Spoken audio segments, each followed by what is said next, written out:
Olá, povo de Deus, paz seja convosco. Tema da nossa revista de EBD, Conquistando as Promessas de Deus. Aula 9, falando sobre José, como converter tragédia em oportunidade. A Bíblia fala, Neemias capítulo 13, que Deus converteu maldição em bênção. Paulo diz que todas as coisas cooperam para o bem daqueles que amam a Deus. E José, ainda em um período que não se tinha uma compreensão da profundidade da revelação do caráter de Deus, ele diz: vós intentastes o mal contra mim, Deus o converteu em bem para que se protegesse a vida de todas essas pessoas. Então acredite, a aula de hoje fala sobre providência. Deus está no controle da história, do homem, do universo. Descanse o seu coração. Então assista essa aula, participe da Escola Bíblica Dominical.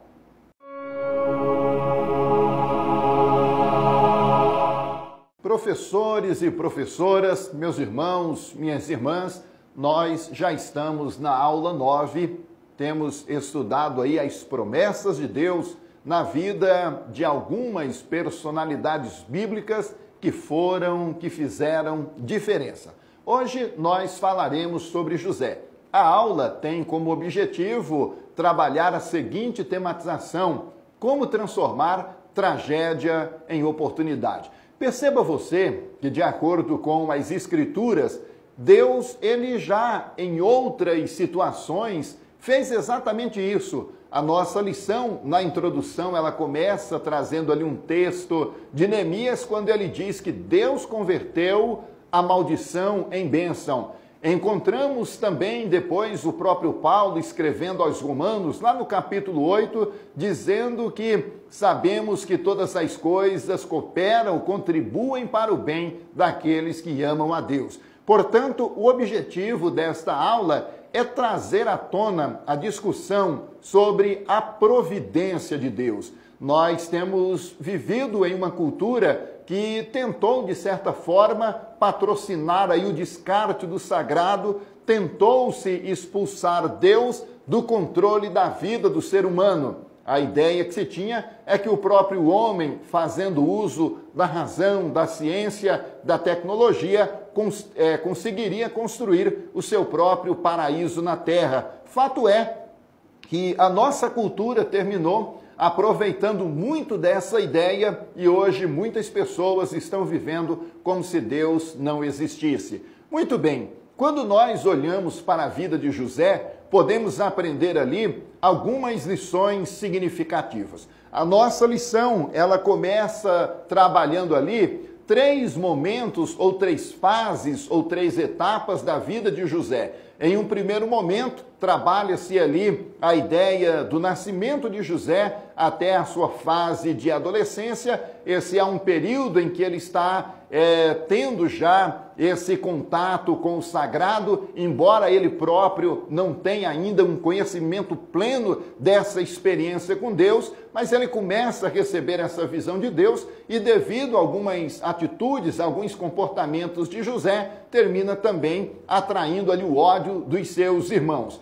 Um segundo momento, uma segunda fase da vida de José, é o período, então, que ele será vendido como escravo e terá, então, uma experiência marcante ali no Egito. Esse é um período que nos interessa, porque José, a partir dos 17 anos, ou talvez entre os 17 e 30 anos, passará um período terrível, um período crítico da sua vida. Se não fosse a promessa de Deus, se não fosse a visão coerente que ele tinha para interpretar a realidade, talvez José não conseguisse se tornar esse padrão de referência, esse modelo de homem de Deus, conforme aparece na Bíblia. Então, a primeira parte da nossa revista destaca exatamente as adversidades na vida de José. O primeiro momento, trabalhando essas fases. Em outro momento, a nossa lição traz para a discussão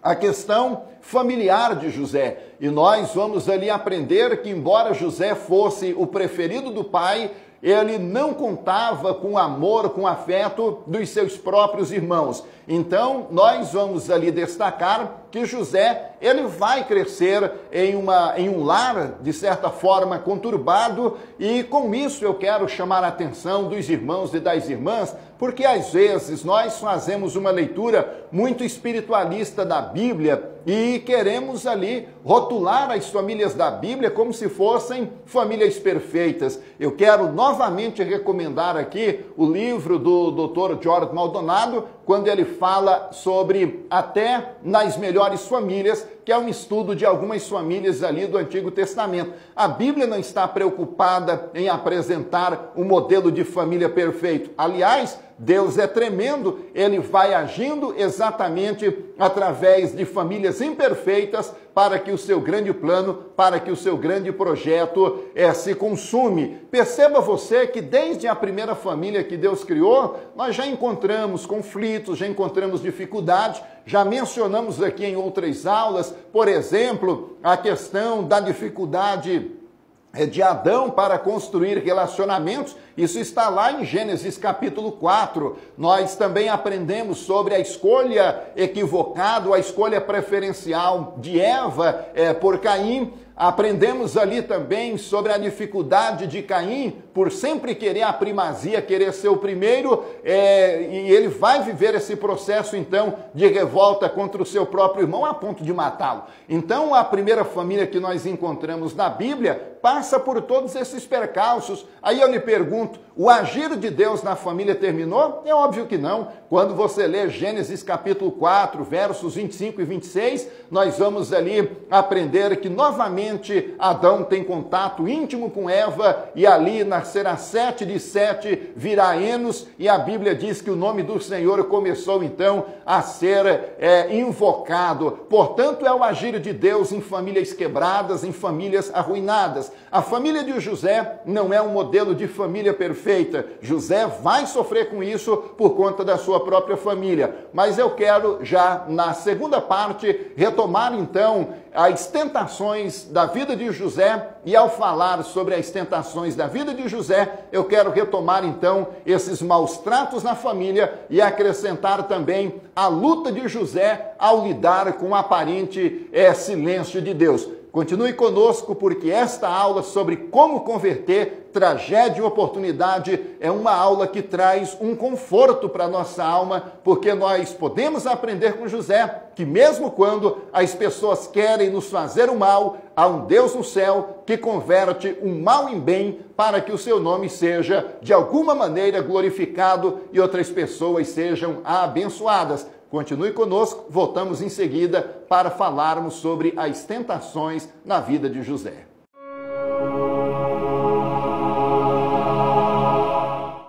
Muito bem, povo de Deus, já estamos de volta, segunda parte da nossa aula, falando sobre as tentações na vida de José.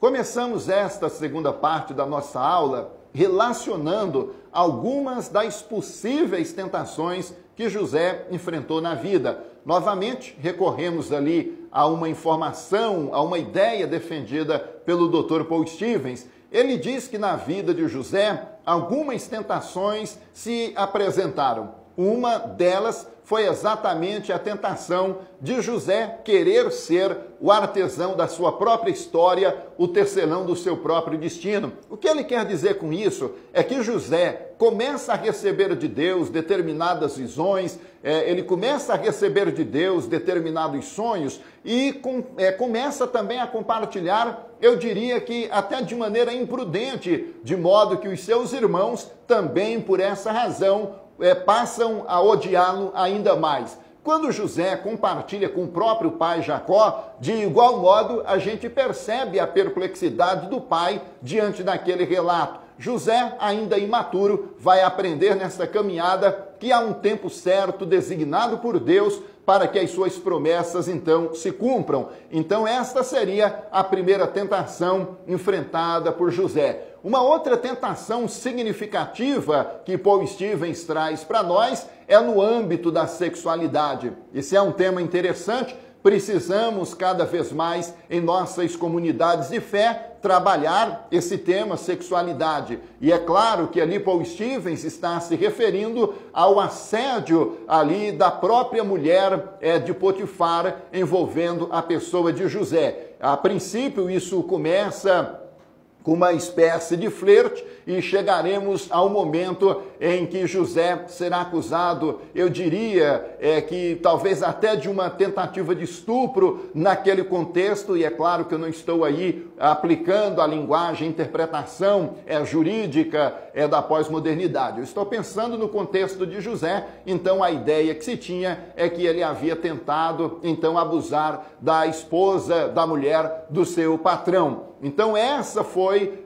uma outra tentação significativa na área da sexualidade, porque José, um adolescente, um jovem, um rapaz, vivendo em uma terra estranha, diante do seu distante do seu pai, distante dos seus irmãos, e já trazendo consigo algumas marcas, algumas cicatrizes. Então seria para José talvez até um incentivo a mais para que ele abrisse mão dos seus princípios, dos seus valores. Então, não se pode negar que esta foi sim uma terrível tentação. A própria Bíblia mencionará outros personagens bíblicos que, expostos à mesma situação, tiveram um comportamento totalmente diferente do de José. E aí, nós encerramos essa abordagem do Dr. Paul Stevens, dizendo que a terceira grande tentação na vida de José tem a ver com a construção da sua própria identidade. Perceba que José foi conduzido, então, ao Egito contra a sua própria vontade, e no Egito, então, ele começa a construir vínculos. A nossa lição, ela trará a seguinte informação: José vai receber um nome egípcio, vai se casar com uma mulher egípcia, vai aderir até certo ponto uma cultura egípcia e terá então um trabalho egípcio. O que isso significa? Significa que seria uma grande tentação para José se esquecer da sua matriz cultural, se esquecer do legado da sua própria família, e então, uma vez que foi o Egito que o acolheu e ali a sua vida estava agora passando por uma fase de transformação significativa, então ele assimilar toda essa cultura do Egito e se esquecer da promessa de Deus. Portanto, são essas as três tentações que a segunda parte da nossa aula destaca. Bom, eu já tinha dito que ainda na segunda parte eu queria fazer um acréscimo sobre a questão dos maus tratos na família. E, de novo, eu vou retomar uma questão. Alguns professores e professoras até ficam meio que desconfortáveis quando precisam lidar com essa tematização. A meu ver, não deveria. Por quê? Porque a Bíblia não está preocupada em nos apresentar modelos, arquétipos de famílias perfeitas, porque o próprio Deus, ele tem conhecimento da realidade de cada família. No caso de José, eu não posso chegar aqui para você e dizer que os irmãos dele foram bênçãos na vida daquele rapaz. Não posso dizer isso porque os irmãos, e a nossa lição vai trazer ali uma série de evidências mostrando o tanto que José sofreu devido à ação dos seus irmãos. Então a gente precisa, ao ensinar a palavra de Deus, manter essa coerência. A Bíblia não está preocupada e a Bíblia não vai fazer isso, mostrar que uma família imperfeita é perfeita. No caso de José, quem mais lhe causou sofrimento certamente foi ou foram os seus próprios irmãos.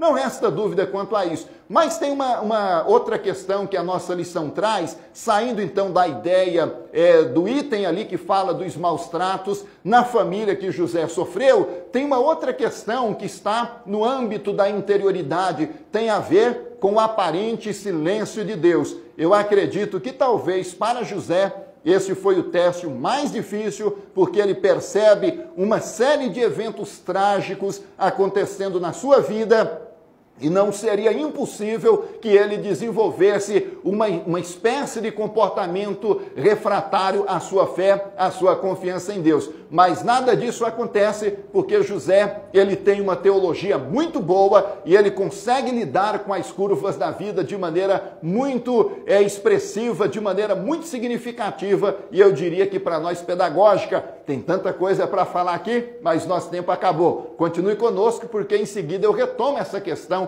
da relação de José com Deus, falando então sobre os recursos que levaram José a conquistar as promessas de Deus. Permaneça conosco.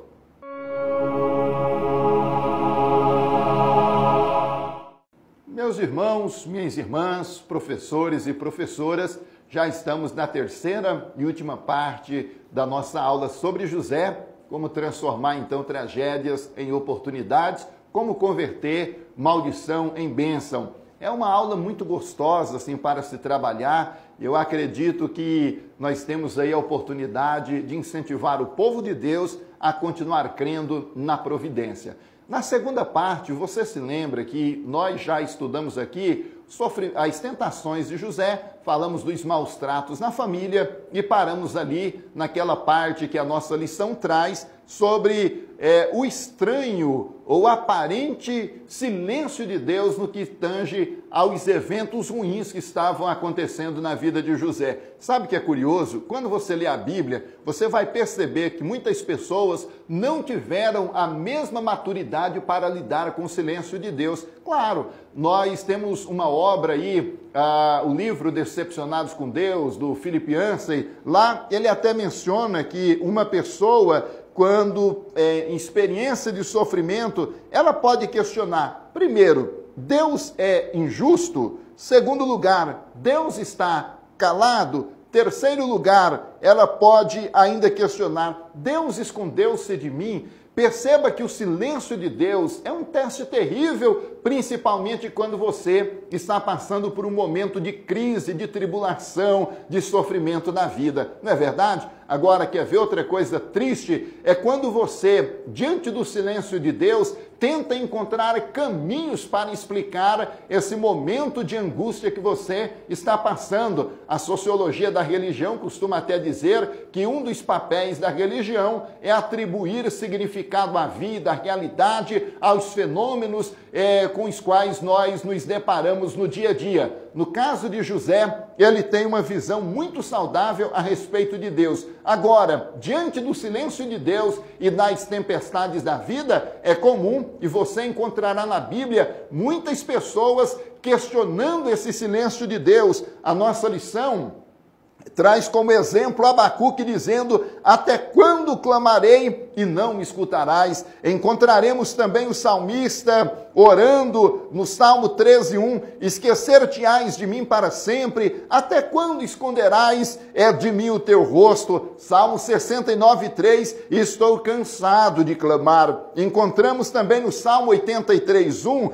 esta declaração, ó Deus, não guarde silêncio, não te cales. Salmo 119:82, os meus olhos desfalecem esperando por tuas promessas. Portanto, meu irmão, minha irmã, diante das grandes tempestades da vida, é possível que o ser humano tenha, então, que lidar com esse aparente silêncio de Deus e ainda assim, e será o grande teste, é continuar crendo na divina providência. Encerrando a nossa aula, nós então falamos sobre os 3 recursos da vida de José. Qual seria o primeiro recurso? O primeiro recurso é a compreensão teológica que José tem da soberania de Deus. Claro que nós acreditamos que a revelação é progressiva. Deus, em um primeiro momento, não revelou tudo a respeito do seu caráter. No entanto, José, ele tem uma fé incondicional em Deus e ele é capaz de perceber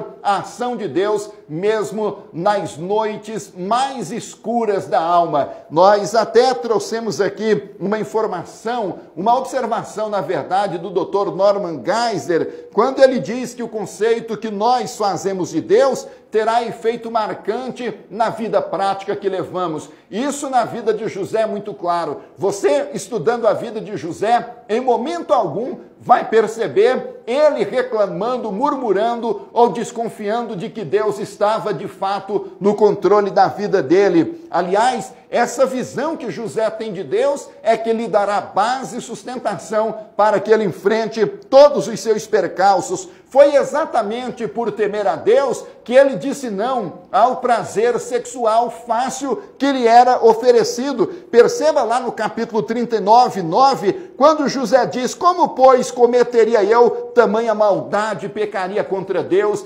Então, quando exposto à tentação sexual, não que José não tivesse vontade, não que ele não quisesse, não tem nada disso. A questão é que existe um elemento que funcionava como freio na vida dele, para a contenção da sua pulsão sexual. Ele entendia que havia um Deus no céu que estava no controle da sua vida e que se ele cometesse aquele pecado, ele estaria, sobretudo, pecando contra esse Deus. Olha, gente, que visão linda de José.